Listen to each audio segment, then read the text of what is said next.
नाजरीन, आपको आगाह करें, जड़ावाला में भी अशरा शान रहमतुल्लिल आलमीन मनाकर नबी करीम सल्लल्लाहु अलैहि वसल्लम की ज़ात अक़दस को सलाम पेश कर रहे हैं।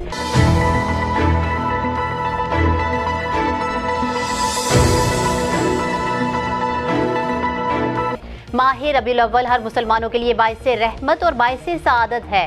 हम इस बाबरकत महीने को अक़ीदत और एहतराम से मना रहे हैं। बेशक नबी अकरम सल्लल्लाहु अलैहि वसल्लम की सीरत और सूरत दोनों बेमिसाल हैं। इन ख्यालात का इजहार assistant commissioner Mohammad Zubair, SP Mustafa Gilani, अमीर अहले सुन्नत अल्लामा मौलाना डॉक्टर मुफ्ती मोहम्मद यूनुस रिजवी ने DSP Jamshed Chishti, Malik Yasir Raza Awan, Malik Abdurrahman Waseer, Malik Munir Ahmad Awan, Shafqat Awan, chief officer municipal committee Mohammad Arif Baraich, मौलाना अहमद अली, मोहम्मद असगर नूरी, साबिर सदीक, मोहम्मद असलम चौधरी के हमरा जमात अहले सुन्नत के ज़ेर एहतमाम हफ्ता अशरा शान रहमतुल्लिल आलमीन के सिलसिले में मुनक्किदा तकरीब के मौका पर शुरका से खिताब करते हुए किया।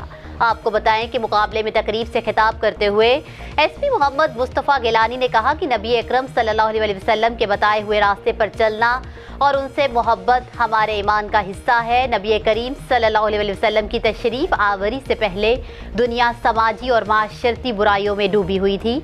आप सल्लल्लाहु अलैहि वसल्लम की ज़ात अक़दस से माशरे को जहालत और गुमराही से निजात दिलाई।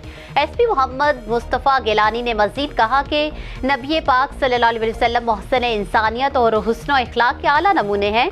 ज़िंदगी के हर पहलू में नबी करीम सल्लल्लाहु अलैहि वसल्लम की ज़ात बाइस मिसाल है। अल्लाह ताला हम सबको सुन्नत रसूल सल्लल्लाहु अलैहि वसल्लम पर अमल पैरा होने की तौफीक दे। न्यूज़ स्टूडियो से फिल वक्त इतना ही। मज़ीद खबरों और अपडेट्स के लिए देखते रहिए BBC 11 हेडलाइंस न्यूज़।